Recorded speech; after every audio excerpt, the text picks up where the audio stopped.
कश्मीर के एक छोटे से गांव में, जिसका नाम अपनी खूबसूरती और सादगी के लिए मशहूर था, इस साल ठंड ने सारी हदें पार कर दी थीं।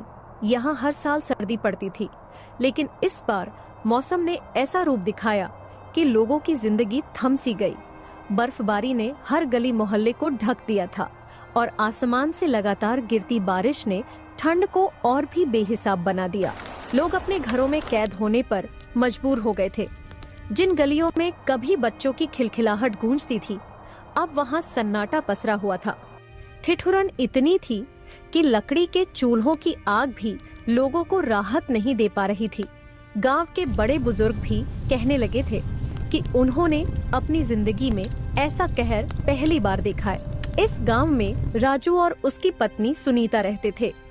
दोनों का जीवन साधारण लेकिन खुशहाल था, लेकिन इस बार की ठंड और बारिश ने उनकी जिंदगी पर भी गहरी छाप छोड़ी। लगातार होती बारिश और बर्फबारी। मेरे पास अब कुछ भी नहीं बचा है, तुम कुछ करती क्यों नहीं? आखिर तुम भी तो इस घर की जिम्मेदारी संभालती हो।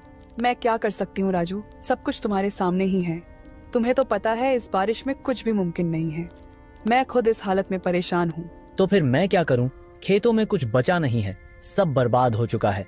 और इस ठंड में मैं खेतों पर जाकर भी क्या कर लूंगा?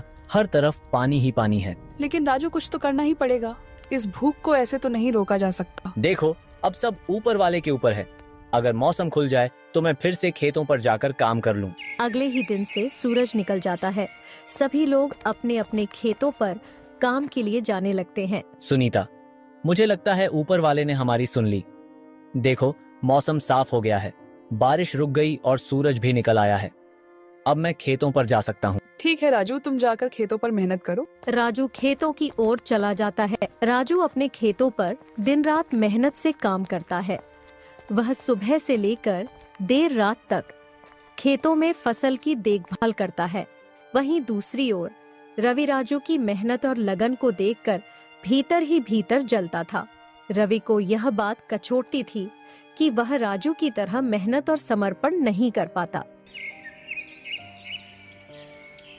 रवि, क्या तुमने सुना? राजू ने इस बार भी अपनी फसल बहुत ही अच्छी बोई है। उसकी फसल लहलहा रही है। लोग तो पहले से ही उसकी तारीफों के पुल बांध रहे हैं। इसका मतलब इस बार भी वह हमसे आगे निकल जाएगा। नहीं राधिका, ऐसा मैं कभी नहीं होने दूंगा।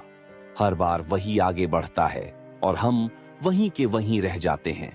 लेकिन अब बहुत हो चुका। इस बार राजू को पीछे छोड़ना ही होगा, चाहे कुछ भी करना पड़े। लेकिन रवि राजू की मेहनत और किस्मत को तो देखो। वह अपना हर काम पूरे मन से करता है। ऐसे में उससे मुकाबला करना आसान नहीं होगा। तुम बस देखती जाओ राधिका, इस बार मैं ऐसा कुछ करूंगा कि पूरा गांव मुझे याद रखेगा। सुनीता, इस बार मेरी फसल बहुत ही अच्छी आई है। ऊपर वाले ने चाहा तो मुझे उम्मीद है कि यह काफी अच्छे दामों में बिकेगी।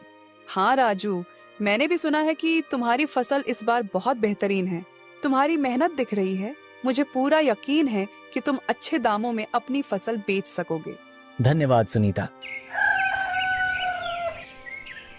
राजू फिर अपने खेतों की ओर निकल जाता है। अरे भाई, तुम इतनी मेहनत कर रहे हो, तुम्हारी फसल तो इस बार बहुत ही अच्छी आ रही है। हाँ भाई, फसल तो ऊपर वाले की दुआ से काफी अच्छी आ रही है, लेकिन एक डर है कि कहीं अचानक बारिश ना पड़ जाए। अरे नहीं, बारिश तो कहाँ है, अब तो बारिश का मौसम भी निकल चुका है। अच्छा तो चलो भाई, मैं अपने खेतों पर चलता हूँ, मुझे बहुत काम करना है। राजू अपने खेतों की ओर जा ही रहा होता है, तभी उसे किसी के चिल्लाने की आवाज आती है। वह उसकी ओर जाकर देखा है तो वहाँ पर एक बूढ़ा आदमी एक पत्थर के नीचे दबा हुआ होता है। राजू पत्थर को हटाकर बूढ़े आदमी को बाहर निकाल लेता है। बेटा, तेरा बहुत बहुत धन्यवाद कि तूने मुझे मरने से बचाया। मैं जानता था कि आज मेरी आखिरी घड़ी आ गई थी, लेकिन तू सामने आकर मेरी जान बचा ली। कोई बात नहीं बाबा, मैं यहीं से गुजर रहा था और मैंने देखा कि आप मुसीबत में थे, तो मैंने सोचा क्यों ना आपकी मदद करूं। बेटा, तेरा इतना अच्छा दिल देखकर मैं तुझे कुछ देना चाहता हूँ। बाबा अपनी झोली से एक छोटी सी बोतल निकालते हैं। बेटा, यह कोई मामूली बोतल नहीं है, यह एक जादुई बोतल है। जब कभी तेरा बुरा वक्त आए, जब तुझे लगता है कि दुनिया तुम्हारे खिलाफ हो गई है और कोई रास्ता नहीं बचा, तो तू इस बोतल को आजमा लेना। बाबा, यह बोतल किस काम की है और मैं इसे किस तरीके से आजमाना चाहिए? बेटा, यह तुझे वक्त आने पर पता चल जाएगा। जब तुझे इसकी सख्त जरूरत होगी तभी इसका असली राज तुम्हारे सामने आएगा। अब तुझे इस बोतल की ताकत के बारे में कुछ नहीं जानना है, बस इसे संभाल कर रखना। बाबा इतना बोलकर वहाँ से चले जाते हैं। ऐसे ही कुछ दिन बीत जाते हैं। सुनिए सुनिए, सभी गांव वासियों को सूचित किया जाता है। जैसा कि आप सभी जानते हैं, हाल ही में हुई बारिश और ठंड ने बहुत नुकसान किया है। अब अगर भविष्य में फिर से ऐसी परिस्थितियां बनती हैं, तो हम आपको फ्री राशन देने की योजना लेकर आए हैं। हम यहाँ गांव में सभी प्रभावित लोगों का नाम रजिस्टर करेंगे। अगर किसी का घर, फसल या किसी अन्य चीज का नुकसान हुआ है तो उन्हें आगे मदद दी जाएगी। ये एक सरकारी योजना है ताकि कोई भी भूखा न रहे। कृपया ध्यान दें, सभी जिन जिन का नुकसान हुआ है वह अपना नाम और पता लिखवा लें। इससे यह सुनिश्चित होगा कि अगर मौसम फिर खराब होता है तो हम उन्हें आवश्यक राशन समय पर पहुंचा सकें। सभी गांव वाले जब यह सुनते हैं कि उन्हें फ्री राशन मिलेगा तो वे जल्दी जल्दी अपना नाम लिखवाने के लिए लाइन में लगने लगते हैं। हर कोई खुश और उत्साहित होता है ताकि उन्हें इसका लाभ मिल सके। जब राजू यह बात सुनता है तो वह भी अपना नाम लिखवाने के लिए घर से निकल जाता है। उसे रास्ते में रवि दिखता है। अरे रवि भाई, क्या बात है, तुम अपना नाम राशन लिस्ट में नहीं लिखवा रहे? कोई खास वजह है? नहीं राजू भाई, मैं अपना नाम नहीं लिखवा रहा। ये राशन सिर्फ गरीब लोगों के लिए है। जब हमारी फसल ठीक से आ रही है तो हम गरीबों का हिस्सा क्यों छीने? क्या फायदा होगा? हम तो अच्छे से जी रहे हैं। तुम ठीक कहते हो रवि भाई, लेकिन अगर बारिश नहीं हुई और फसल खराब हो गई तो क्या होगा? तुम सोचते नहीं हो क्या? अरे राजू भाई, ये बात तुमको भी पता है और मुझे भी पता है कि बारिश कहीं दूर दूर तक नहीं है। मौसम तो ठीक है, फसल भी सही आ रही है। अब अगर मैंने राशन ले लिया और किसी गरीब को नहीं मिला तो वह क्या करेगा? वह भूखा मर जाएगा और फिर मुझे ही बुरा लगेगा। सरकारी राशन तो वैसे भी काम नहीं आता, तो मुझे कोई जरूरत नहीं है। यह बात तो तुम सही कह रहे हो रवि भाई, लेकिन अगर बारिश पड़ गई तो क्या तुम सोचो? अगर फसल खराब हुई और खाने के लाले पड़ गए तो फिर क्या करोगे? राजू भाई, ये सच है कि हर किसी के पास अपना समय आता है। अगर हमें अच्छा समय मिल रहा है तो हमें दूसरों के बारे में सोचना चाहिए। मैंने सोचा, अगर मुझे राशन मिल गया तो किसी गरीब को उसकी जरूरत का राशन नहीं मिलेगा, और फिर अगर कोई भूखा रह जाए तो मेरा दिल नहीं मानेगा। इसलिए मैंने अपना नाम नहीं लिखवाया। तुम ठीक कहते हो रवि भाई, हमारी फसल ठीक चल रही है, लेकिन सरकार के राशन का एक ही काम है, गरीबों का भला करना। अगर हम ही इस समय अपना नाम लिखवाएंगे तो फिर वह भूखा रह जाएगा। यह सही नहीं होगा। रवि बड़ी चालाकी से राजू को राशन में नाम लिखवाने नहीं देता था और खुद जाकर अपना नाम लिख। उसे अच्छी तरह से पता था कि मौसम कभी भी बिगड़ सकता है और अगर राजू ने राशन में नाम लिखवाया होता तो उसे बाद में परेशानियों का सामना करना पड़ता। सुनीता, मैंने अपना नाम राशन में नहीं लिखवाया। अरे तुमने अपना नाम क्यों नहीं लिखवाया? ये तो बहुत जरूरी था। यह राशन सिर्फ गरीबों के लिए है। सोचो, अगर हम जैसे लोग भी अपना नाम लिखवा लेंगे तो गरीब क्या खाएंगे? मेरी आत्मा ने गवाही नहीं दी कि मैं इस जरूरतमंदों का हिस्सा ले लूं। इसलिए मैंने सोचा कि हमें इसका हक नहीं लेना चाहिए। तुम्हारी भावना तो बहुत अच्छी है, लेकिन यह कदम उठाने से पहले तुम्हें सोचना चाहिए था। अगर मौसम खराब हो गया, जैसे तेज बारिश हुई या बर्फबारी शुरू हो गई, तो हम खुद कहां से लाएंगे? उस हालत में हमें भी राशन की जरूरत पड़ेगी। अरे हाँ सुनीता, इस बारे में तो मैंने सोचा ही नहीं।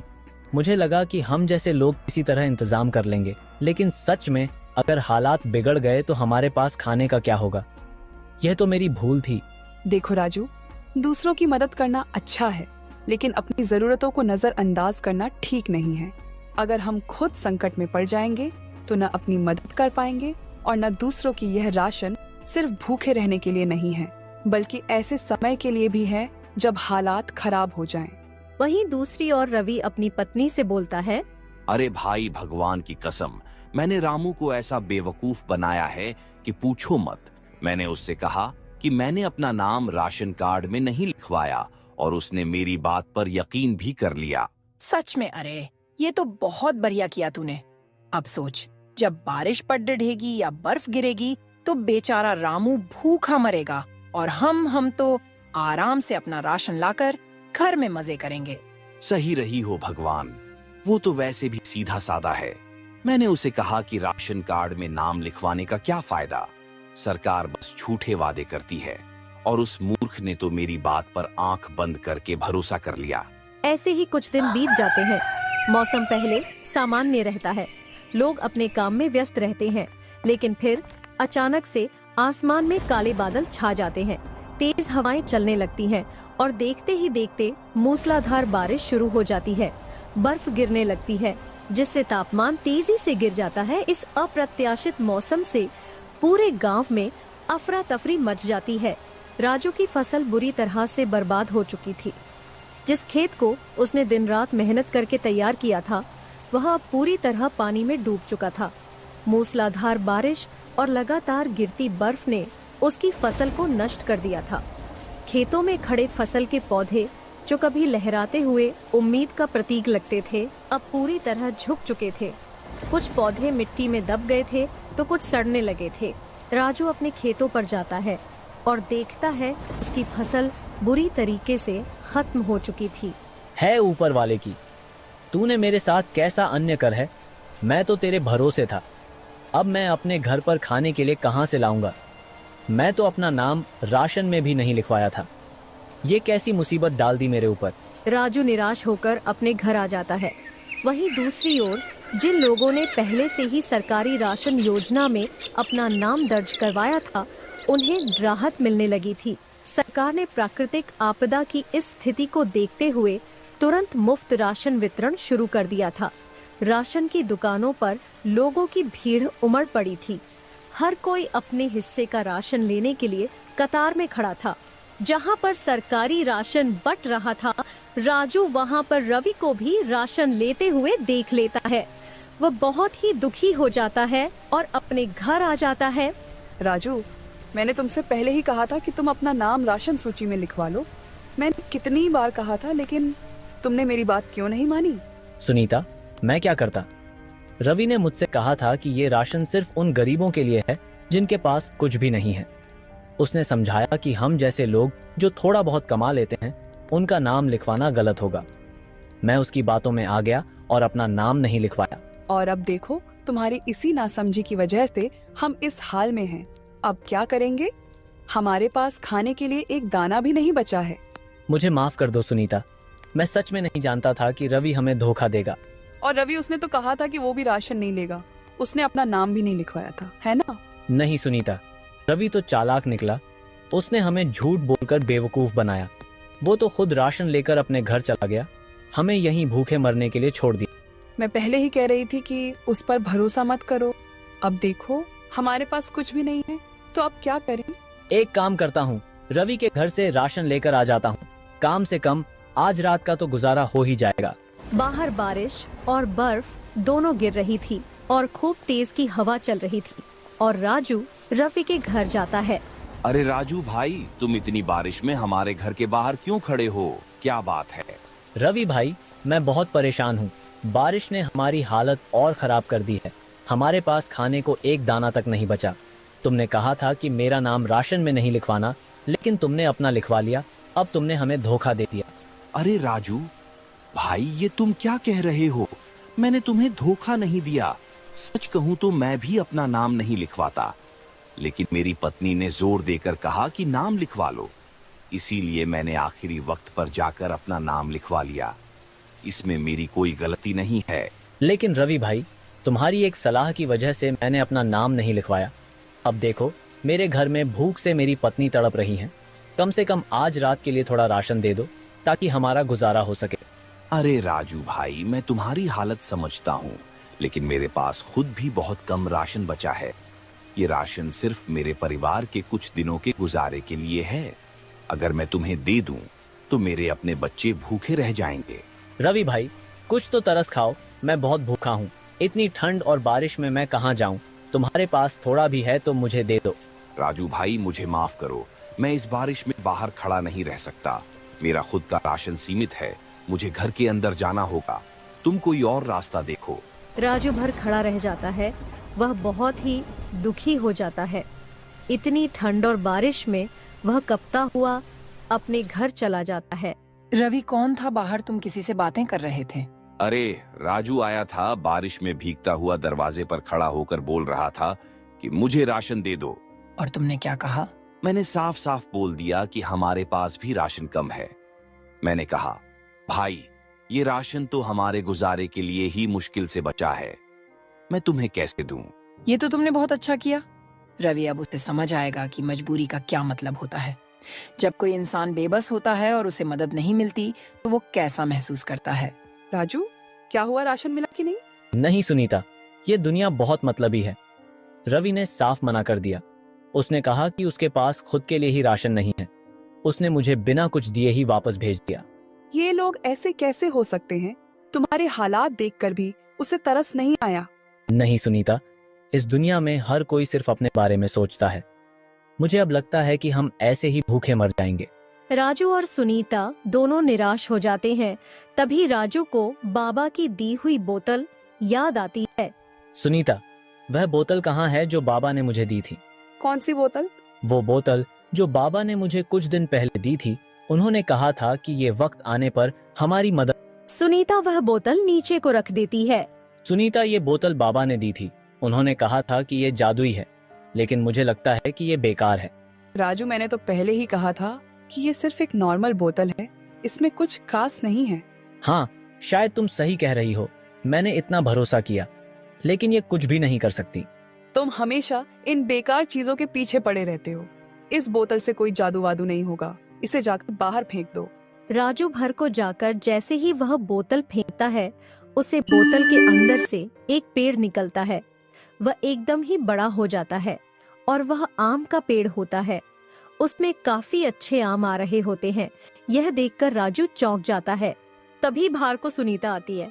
आम के पेड़ पर से एक आम नीचे को गिरता है। राजू वह आम उठाकर खा लेता है और आम को खाते के साथ ही राजू को बिल्कुल भी ठंड नहीं लगती। इतनी तेज बारिश में भी राजू एकदम गर्म रहता है। राजू समझ जाता है यह कोई मामूली पेड़ नहीं है, ये एक जादुई पेड़ है। जो भी इस पेड़ के आम खाएगा उसे ठंड नहीं लगेगी। देखो सुनीता, अब हम कभी गरीब नहीं रहेंगे। अब हमारे पास भी खाने को अच्छे से अच्छा होगा। मैं इन आमों को बाजार में भेजूंगा और देखना, सभी गांव वाले इसे खूब शौक से खरीदेंगे। ये आम ठंड का इलाज है। अब हमें कभी भी भूखा नहीं रहना पड़ेगा। राजू, ये सब कैसे हुआ? ये पेड़ और ये आम, क्या ये सच में हमारी किस्मत बदलने वाले हैं? सुनीता, ऊपर वाले ने हमारी सुन ली है। ये पेड़, ये आम, सब कुछ एक चमत्कार जैसा लग रहा है। अब हमें सिर्फ मेहनत करने की जरूरत है। ये आम बाजार में सबसे ज्यादा बिकेंगे और लोग इन्हें सिर्फ इसलिए नहीं खरीदेंगे कि ये स्वाद में अच्छे हैं, बल्कि क्योंकि ये ठंड का इलाज है। यह बात धीरे धीरे पूरे गांव में फैलने लगती है कि राजू के पास एक जादुई आम है जो न केवल ठंड से बचाता है, बल्कि खाने से लोगों को ताकत भी मिलती है। लोग सुबह सुबह राजू के घर के बाहर लंबी कतारों में खड़े होने लगते हैं ताकि वह भी उस जादुई आम का स्वाद ले सके। कुछ समय बाद राजू के पास हर रोज सैकड़ों लोग आने लगते हैं जो इस अद्भुत आम का सेवन करने के लिए उसके दरवाजे तक पहुंचते हैं। राजू ने इस मौके का पूरा फायदा उठाया और अपनी मेहनत से बहुत अच्छा मुनाफा कमाया। अब वह सिर्फ आम बेचने तक सीमित नहीं था, बल्कि उसने एक सफल व्यवसायी के रूप में खुद को स्थापित कर लिया। उसकी यह सफलता न केवल उसकी मेहनत का नतीजा थी, बल्कि गांववासियों की मदद और आस्था का भी परिणाम था।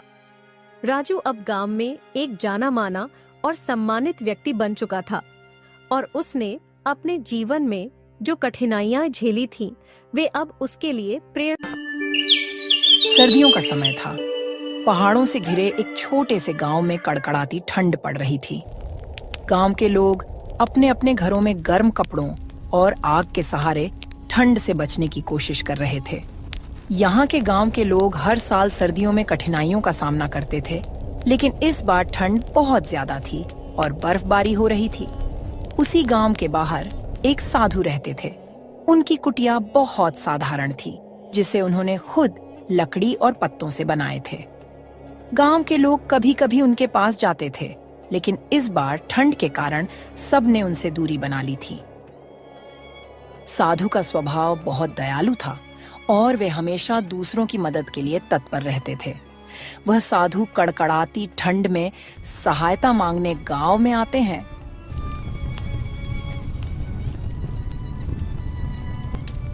सुनो पुत्र, यह ठंड बहुत कठोर है। मेरी कुटिया में आग जलाने का कोई साधन नहीं है। अगर आप सभी थोड़ी मदद करें, मुझे थोड़ा खाना या कोई पुराना गर्म कपड़ा दे दो तो मैं यह ठंड सहन कर सकता हूँ। बाबा, आपके लिए गांव में अब कोई साधन नहीं है। हमें खुद के लिए मुश्किल हो रही है। आप तो भगवान के भक्त हैं, उन्हीं से मदद मांग लीजिए। हाँ बाबा, हम तो खुद इस ठंड से परेशान हैं। आप साधु हैं, तपस्या कीजिए। तपस्या करने से गर्मी आएगी, आपको क्या जरूरत गर्म कपड़े की। बेटा, भगवान ने इंसान को इंसान की मदद के लिए बनाया है।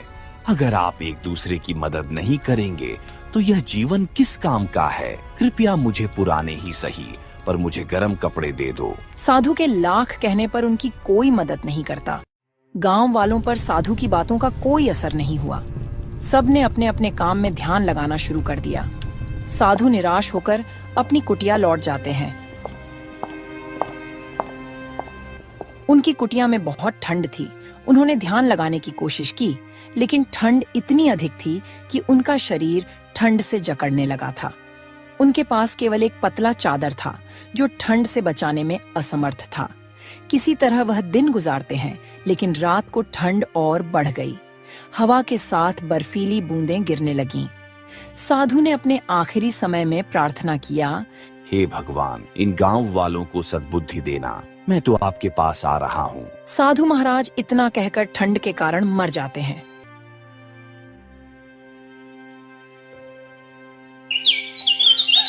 अगले दिन जब सूरज निकलता है तो गांव वाले साधु की कुटिया की ओर गए तो देखते हैं कि साधु का शरीर बर्फ बन चुका था। साधु की मृत्यु की खबर पूरे गांव में आग की तरह फैल गई। लोग उनकी कुटिया पर एकत्र हुए। उनके शरीर को देखकर सभी बहुत दुखी हुए। हमें साधु महाराज की मदद करनी चाहिए थी। वह तो भगवान के भक्त थे। हमने उन्हें अकेला मरने के लिए छोड़ दिया। हमने साधु महाराज के बारे में जरा भी नहीं सोचा। हमसे बहुत बड़ी भूल हो गई। हमने अपने स्वार्थ के आगे उनका जरा भी बात नहीं सुना। साधु की मृत्यु के बाद गांव में अजीब घटनाएं होने लगीं। ठंड और भी भयानक हो गई। बर्फ गिरने लगा और ठंड से सभी का हालत खराब होने लगी। आसमान में बादल छा गए। कड़ाके की ठंड ने गांव वालों की जिंदगी थाम दी थी। बर्फीली हवाओं ने जैसे हर किसी को घर में कैद कर दिया था। हर तरफ सन्नाटा पसरा हुआ था और ठिठुरती ठंड ने लोगों के दिलों में डर भर दिया था। खेत बंजर होने लगे थे। इस सर्द मौसम ने मानो हर किसी की जिंदगी थाम दी थी और लगातार बारिश होने लगी। गांव के खेत बर्बाद हो गए। इस ठंड ने तो सच में हद पार कर दी है। सुबह से ही हाथ पैर सुनन हो जाते हैं। घर में चूल्हा जलाना तो दूर, आग जलाने की हिम्मत भी नहीं होती। लगता है इस बार ठंड का कहर जान लेकर ही मानेगा। दूसरी तरफ एक बूढ़ा आदमी अपनी बेटी जूली के साथ रहता था। ठंड में उसके लिए घर चलाना मुश्किल हो रहा था, लेकिन जब तक वो ठंड बर्दाश्त कर पा रहा था तब तक वो मेहनत कर रहा था।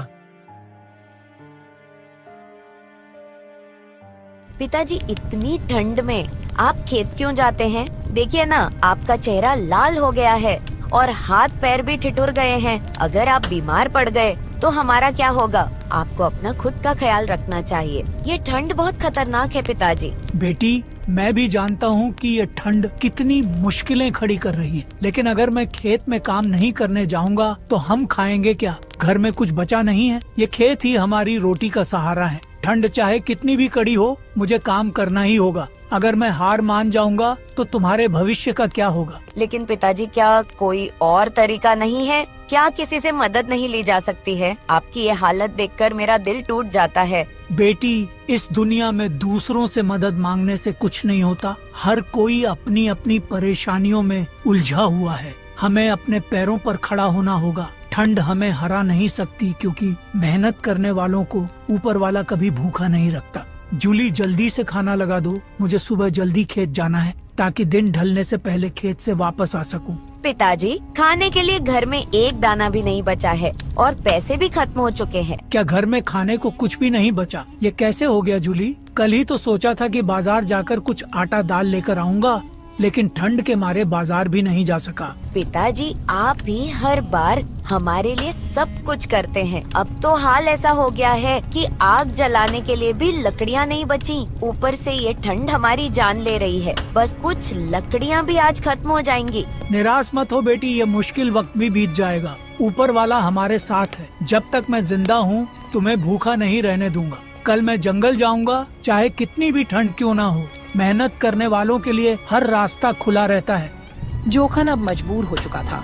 वह फैसला लेता है कि वह जंगल से लकड़ियां काटकर बाजार में बेचेगा, अपने घर के लिए अनाज लाएगा। पर कड़ाके की ठंड ने पूरे गांव को अपनी चपेट में ले लिया था। चारों तरफ बर्फ की सफेद चादर और सन्नाटे का माहौल था। इस भयंकर ठंड में जोखन जैसे तैसे पेट की आग बुझाने के लिए हर हाल में काम करता था, चाहे ठंड जान ही क्यों न ले ले। हे ऊपर वाले, ठंड तो जानलेवा हो रही है, पर अगर लकड़ियां नहीं काटूंगा तो घर में चूल्हा कैसे जलेगा? खेत के सहारे रहूंगा तो हम बाप बेटी भूख से मर जाएंगे, क्योंकि खेत में अनाज अभी तैयार नहीं हुआ है। ये ठंड मेरी मेहनत का इम्तिहान ले रही है। जोखन लकड़ी काटने की बहुत कोशिश करता, लेकिन ठंड और बर्फ के ओले इतना गिर रहा था कि मानो आदमी की जान ही चली जाए। जोखन ठंड से हार मानकर वापस घर लौट आया। ठंड ने उसकी हिम्मत को झक छोड़ दिया था।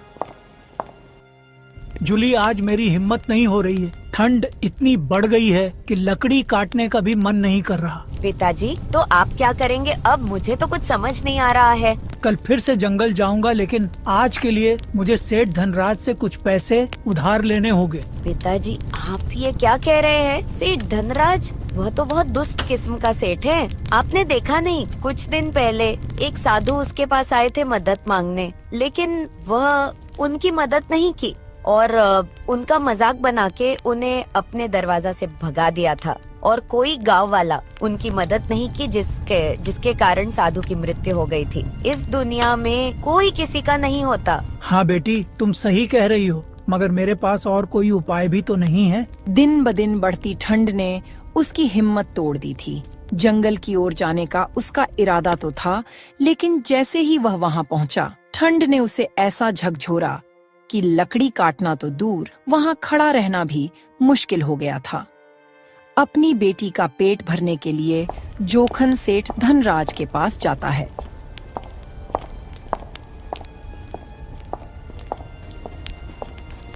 सेठ जी, मुझे कुछ पैसे उधार चाहिए।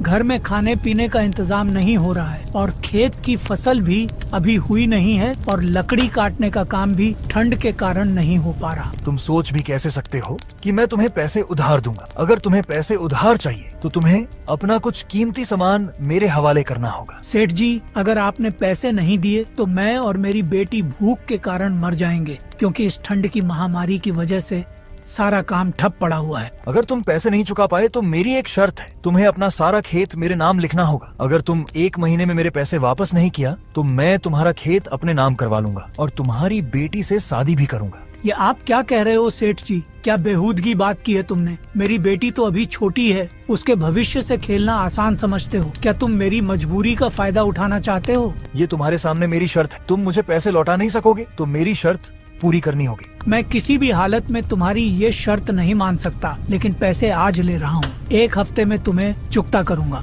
याद रखना, ऊपर वाला है, सब देखता है।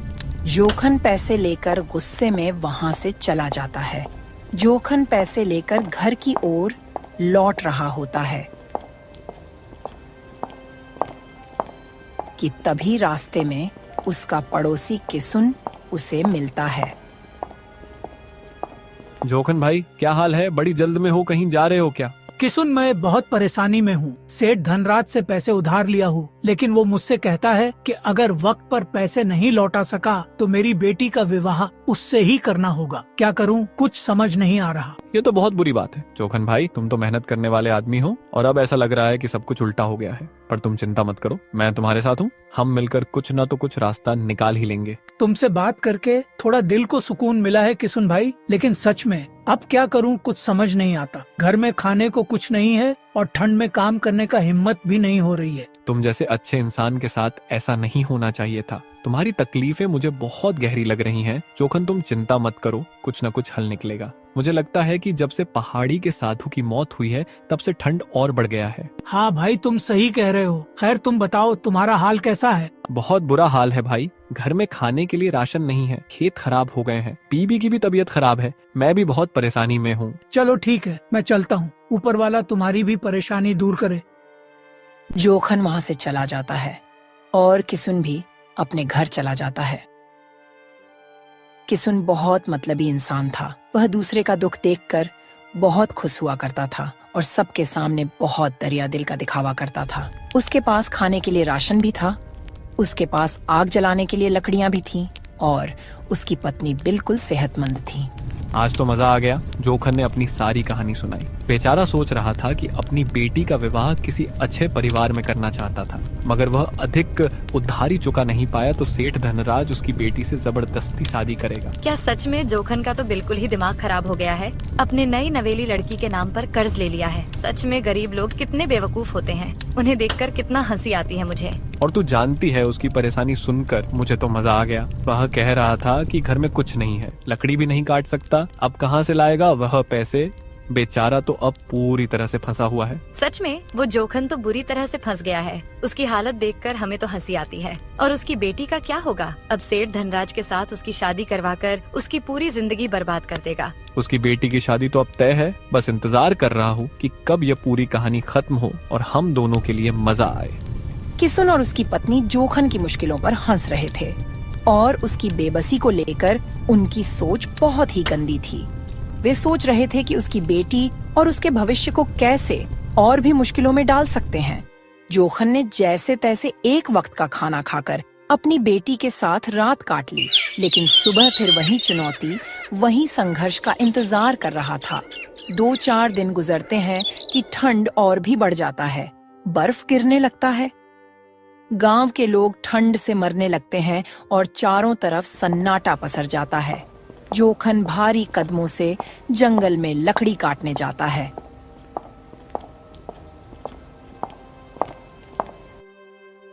ठंड इतनी बढ़ जाती है कि उसके हाथ जकड़ जाते हैं।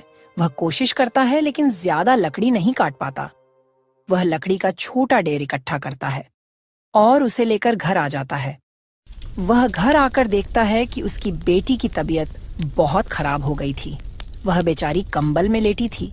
पिताजी, बहुत ठंड लग रही है। मुझे ऐसा लग रहा है कि मैं अब और सहन नहीं कर पाऊंगी। मुझे लग रहा है कि मुझे बहुत जोर का बुखार है। पिताजी, डॉक्टर को बुला लो, नहीं तो मेरी जान चली जाएगी। जूली, तुम चिंता मत कर, मैंने आग जला दी है। तू थोड़ी देर में ठीक महसूस करोगी। डॉक्टर को भी बुलाने की कोशिश करता हूँ, बस तुम हिम्मत रखना, ऊपर वाले सब सही करेगा। हे भगवान, मैं कैसे डॉक्टर को बुलाऊं? घर में पैसों की बहुत दिक्कत है। जोखन जैसे तैसे करके डॉक्टर के पास जाता है।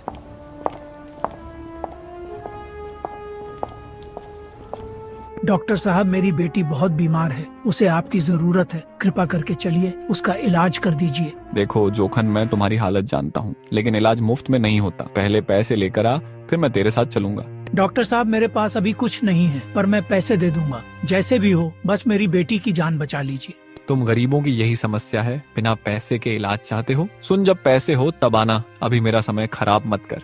जोखन निराश होकर वहाँ से आ जाता है। तभी उसे उसका दोस्त किशुन नजर आता है।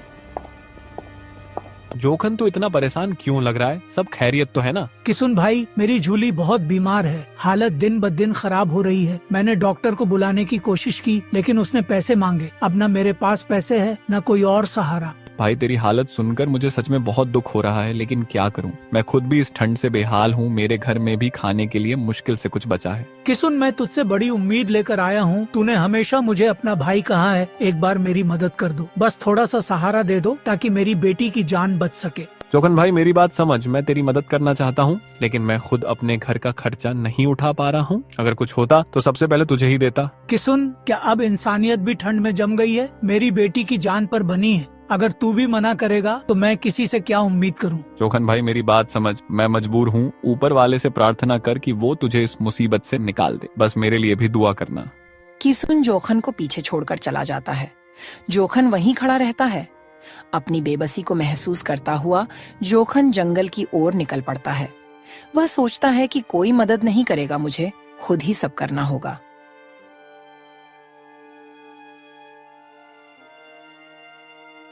जोखन जंगल में जाता है, तभी उसे एक बाबा मिलते हैं। उनके ऊपर पत्थर गिरा हुआ होता है।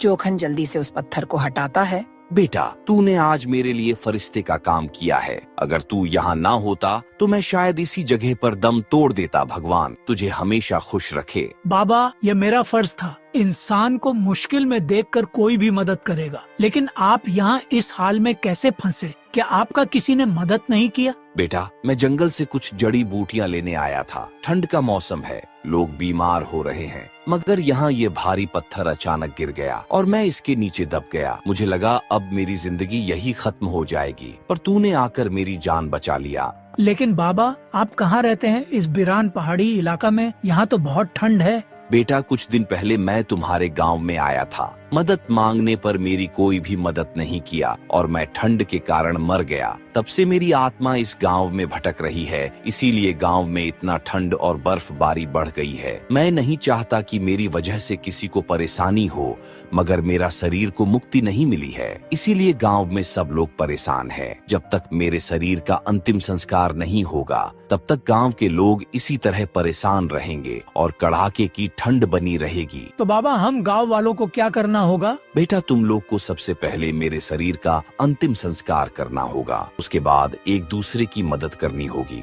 तब जाकर मेरी आत्मा को शांति मिलेगी और ठंड धीरे धीरे कम हो जाएगा। बाबा, ऐसा ही होगा। मैं गांव में सबको जाकर बताऊंगा। बेटा, मैं तुम्हारा परीक्षा ले रहा था। अगर मैं इस पत्थर से दबा रहता तो मुझे कुछ नहीं होता, क्योंकि यह मेरी आत्मा है। बेटा, तुमने मेरी सहायता किया, इसके बदले में मैं तुझे यह चीज देना चाहता हूँ।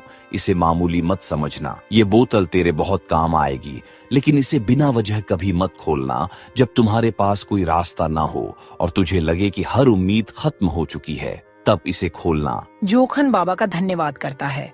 वह बाबा की ओर देखता है, लेकिन जब वह पलटकर दोबारा देखता है तो बाबा वहाँ से गायब हो चुके थे। वह अपने घर तुरंत जाते हैं।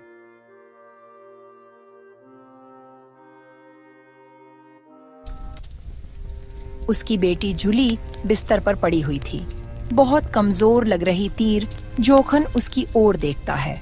उसकी आंखों में निराशा और दुख साफ नजर आ रहा था। बेटी, मैंने बहुत कोशिश की पर कुछ भी बंदोबस्त नहीं हो पाया। जंगल में लकड़ी काटने गया था, पर ठंड ने मुझे और भी कमजोर कर दिया। पिताजी, मुझे कुछ नहीं होगा, आप परेशान मत हो। बेटी, मैं अपनी पूरी ताकत लगा रहा हूँ, बस अब कुछ और रास्ता सोचना होगा। इतने में ही वहाँ पर सेठ धनराज आ जाता है। जोखन, तुम मेरे पास आए थे और कर्ज लिए थे, मगर आजकल अब मुझसे ही मदद क्यों नहीं ले रहे हो? अभी वक्त है, अपनी बेटी की शादी मुझसे करा दो तो तेरा सारा कर्ज माफ कर दूंगा। सेठ, तुम्हारी बातें सुनकर मुझे और तकलीफ होती है। क्या तुम नहीं समझते, मेरी बेटी किसी के हाथों का खिलौना नहीं बनेगी। तुम्हारी बेटी के लिए इस कर्ज को चुका पाना अब तुमसे नहीं होगा। अगर तुम नहीं चाहते कि सब कुछ खत्म हो जाए तो मेरी शर्त मान लो। तुम समझते क्यों नहीं हो? सेठ, मेरी बेटी की शादी तुम्हारे जैसे दुष्ट नेचरहीन आदमी से कभी नहीं होगी। अगर तुम मेरी शर्त नहीं मानोगे तो तुम्हें याद रखना होगा कि तुमने मुझसे कर्ज लिया था। अगर तुम सारे कर्ज से मुक्त होना चाहते हो तो तुम्हें अपने बेटी से शादी करवानी होगी। मैं अपनी बेटी का भविष्य तुम्हारे हवाले नहीं करूंगा सेठ। तो ठीक है जोखन, मैं देखूंगा कि तुम अपनी बेटी के लिए क्या कर पाओगे। सेठ धनराज गुस्से में बाहर चला जाता है और जोखन चुपचाप खड़ा रहता है। उसकी आंखों में संकट और संघर्ष की भावना गहरी होती है। पिताजी, आप बहुत परेशान हो रहे हैं और मुझे ये देखकर बहुत दुख हो रहा है। आप एक काम कीजिए, मेरी शादी सेठ धनराज से करवा दीजिए। मुझे पता है मेरी जिंदगी बर्बाद हो जाएगी, लेकिन कम से कम आप पर जो बोझ है वो तो हट जाएगा। मेरी किस्मत का क्या है, मैं सब सह लूंगी। जोखन इतना सुनते ही अपने आप पर बहुत कोसता है और पैर से सीसी को मारता है। तभी सीसी से रोशनी निकलती है और उससे कुछ पैसे निकलते हैं। यह देखकर उसे साधु की बात याद आ जाती है। अरे पिताजी, यह क्या चमत्कार हो रहा है? बेटी, मैं अपने दुख से इतना परेशान हो गया था कि मैं किसी को बता ही ना पाया। ये शीशी मुझे जंगल में एक साधु बाबा की आत्मा ने दिया था, जो कुछ दिन पहले सबसे मदद मांग मांग कर मर गए थे। ये उन्हीं ने मुझे दिया था और मुझे कहा था कि इसे अपने बुरे दिन में हिलाना, सब सही हो जाएगा। जोखन उस पैसे को लेकर सेठ धनराज के पास जाता है और उसे दे देता है। सेठ जोखन से बहुत पैसे के बारे में पूछता है, मगर जोखन उसे नहीं बताता है। अब वह सभी गरीबों की सहायता करता है और गांव वालों को साधु बाबा की सारी बात बताता है। देखो गांव के लोग, अब की बार इतनी ठंड पड़ने का कारण है साधु का अभिशाप है। उन्होंने हम गांव वालों से मदद मांगी और हमने उन्हें मरने के लिए छोड़ दिया था। अब यह गांव शांत नहीं रहेगा। गांव वाले अब एकत्र होकर समाधान खोजने लगे। उन्होंने सलाह मशविरा किया कि क्या किया जा सकता है। हमें उनकी समाधि पर जाकर प्रार्थना करनी होगी और उनके शरीर का अंतिम संस्कार करना होगा, तब उनकी आत्मा हमें माफ कर देगी। सभी गांव वाले मिलकर साधु की समाधि पर गए और उनका अंतिम संस्कार किया। हे साधु बाबा, हमें क्षमा करें, हमने स्वार्थ में आपकी मदद नहीं की। कृपया हमें इस अभिशाप से मुक्त करें। साधु की समाधि से एक दिव्य प्रकाश प्रकट हुआ और मौसम साफ हो गया। यह देखकर सभी बहुत खुश हुए। तभी साधु की आत्मा प्रकट होता है। तुम्हारे स्वार्थ ने तुम्हें यह सिखाया है कि दूसरों की मदद करना कितना आवश्यक है। अगर तुमने मेरी मदद की होती, तुम्हें अभी जिंदा होता और तुम्हारा यह हाल नहीं होता। लेकिन अब भी समय है, हर जरूरतमंद की सहायता करने का वचन दो। हम वचन देते हैं बाबा, अब से हम हर जरूरतमंद की सहायता करेंगे। साधु महाराज की आत्मा सभी को आशीर्वाद देते हैं। साधु की आत्मा के आशीर्वाद के बाद ठंड धीरे धीरे कम होने लगी। लोगों के चेहरे पर मुस्कान लौट आई। गांव वालों ने उस दिन से यह निश्चय कर लिया कि वे हर जरूरतमंद की सहायता करेंगे। कहानी से यह सीख मिलती है कि हमें हमेशा दूसरों की मदद के लिए तत्पर रहना चाहिए। स्वार्थ का परिणाम केवल दुख और विनाश ही होता है। परोपकार से ही जीवन में शांति और समृद्धि आती है। अगर कहानी अच्छी लगी हो तो वीडियो को लाइक करें और चैनल को सब्सक्राइब करके एक प्यारा सा कमेंट जरूर करें। Thanks for watching.